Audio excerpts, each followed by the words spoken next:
నమస్తే, welcome to JK TV. నేను శ్రీదేవి. ప్రేమ కథా చిత్రాలు, సెంటిమెంట్ సినిమాలు రూపొందుతున్న రోజుల్లో అడవి రాముడు చిత్రంలో కమర్షియల్ చిత్రాలకు శ్రీకారం చుట్టారు ఎన్టీఆర్, కె రాఘవేంద్రరావు. ఆ తర్వాత వీరి కాంబినేషన్ లో కేడీ నెంబర్ 1, డ్రైవర్ రాముడు, వేటగాడు, రౌడీ రాముడు, కొంటకృష్ణుడు, గజ దొంగ, తిరుగులేని మనిషి, సత్యం శివం చిత్రాలు వచ్చాయి. వేటగాడు 1979లో రిలీజ్ అయింది. ఈ చిత్రాన్ని నిర్మించిన అర్జున్ రాజు, శివరామరాజు మళ్ళీ ఎన్టీఆర్ తో సినిమా చేయడానికి 2 ఏళ్లు ఆగాల్సి వచ్చింది. ఆ సమయంలోనే మళ్ళీ సినిమా చేద్దామని, మంచి కథ రెడీ చేసుకోమని ఎన్టీఆర్ చెప్పారు. దాంతో ఎన్టీఆర్, రాఘవేంద్రరావు కాంబినేషన్ లో మరో సినిమా చేసేందుకు ప్రయత్నాలు మొదలు పెట్టారు. తమిళ్లో శివాజీ గణేశన్ 3 పాత్రల్లో నటించిన దైవ మగన్ చిత్రాన్ని రీమేక్ చేస్తే బాగుంటుందని రాఘవేంద్రరావు అభిప్రాయపడ్డారట. అయితే ఎన్టీఆర్ దానికి ఒప్పుకోలేదు. శివాజీ గణేశన్ కెరియర్ లో అదో మైలురాయి లాంటి సినిమా అని, ఆ పాత్రలు పోషించడం శివాజీకే సాధ్యమని, దాన్ని టచ్ చేయడం తనకి ఇష్టం లేదని చెప్పుకొచ్చారు ఎన్టీఆర్. ఇక 1974లో శివాజీ గణేశన్ హీరోగా తమిళ్లో రూపొందిన తంగ పథకం చిత్రాన్ని తెలుగులో రీమేక్ చేయాలని అల్లు రామలింగయ్య హక్కులు తీసుకున్నారు. దాన్ని ఎన్టీఆర్ తో రీమేక్ చేయాలనుకున్నారు.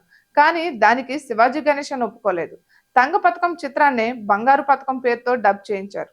తమిళ్లో, తెలుగులో కూడా ఈ సినిమా ఘన విజయం సాధించింది. అలా ఎన్టీఆర్ తెలుగులో చేయాల్సిన ఈ సినిమా మిస్ అయ్యింది. ఈ సినిమాలోని కొన్ని అంశాలను తీసుకుని కొండవీటి సింహం కథను సిద్ధం చేశారు. మంచివాడైన తండ్రి, చెడ్డవాడైన కొడుకు మధ్య జరిగే కథ ఇది. అప్పుడు ఒకే హీరో తండ్రి కొడుకులుగా నటించడం అనే ట్రెండ్ నడుస్తుంది. ఎన్టీఆర్ ఆ 2 క్యారెక్టర్లు చేయడం కరెక్ట్ కాదని భావించి కొడుకు క్యారెక్టర్ కోసం చిరంజీవిని తీసుకున్నారు. ఎన్టీఆర్ కోసం మరో యంగ్ హీరో క్యారెక్టర్ ను క్రియేట్ చేశారు. చిరంజీవి గీతలపై ఒక పాటను కూడా ప్లాన్ చేశారు. ఎన్టీఆర్, చిరంజీవి కాంబినేషన్ లో సినిమా చేయబోతున్నట్లు ప్రకటించారు కూడా. ఈ వార్త విని ఇండస్ట్రీలో వారు షాక్ అయ్యారు. ఎందుకంటే అంతకు ముందు వీరిద్దరు కాంబినేషన్ లో తిరుగులేని మనిషి చిత్రం వచ్చింది. దాన్ని కూడా రాఘవేంద్రరావే డైరెక్ట్ చేశారు. ఆ సినిమా ఫ్లాప్ అయింది. ఫ్లాప్ కాంబినేషన్ లో మళ్ళీ సినిమా చేయకూడదన్న సెంటిమెంట్ తో చిరంజీవిని కొండవీటి సింహం చిత్రం నుండి తప్పించారు. ఆ చిత్రంలో మోహన్ బాబుని తీసుకున్నారు. సినిమా షూటింగ్ ప్రారంభమైంది. 1969లో విడుదలైన ఎంజీఆర్ సినిమా ఆడిమైపోయిన చిత్రాన్ని తెలుగులో కొండవీటి సింహం పేరుతో విడుదల చేశారు. అదే టైటిల్ ను ఈ సినిమాకి ఖరారు చేశారు. తంగ పథకం చిత్రంలో చెడ్డవాడైన కొడుకును సిన్సియర్ పోలీస్ ఆఫీసర్ అయిన తండ్రి చంపేస్తాడు. అది ఆ సినిమా క్లైమాక్స్. వృత్తి పట్ల తనకున్న నిబంధతను గుర్తించిన ప్రభుత్వం ఆ తండ్రికి బంగారు పథకం బహుకరిస్తుంది. కొండవీటి సింహం చిత్రం క్లైమాక్స్ కూడా మొదట అలాగే తీశారు. అయితే కర్తవ్య నిర్వహణలో తండ్రి పాత్రే మరణించినట్లు తీస్తే సెంటిమెంట్ మరింత పండుతుందని భావించారు రాఘవేంద్రరావు. అప్పటికే ఎన్టీఆర్ ఈ సినిమా కోసం ఇచ్చిన డేట్స్ అయిపోయాయి. అయినా రాఘవేంద్రరావు అభ్యర్థన మేరకు మరో వారం రోజులు డేట్స్ ఇచ్చారట. ఇక క్లైమాక్స్ ను చిత్రీకరించారు.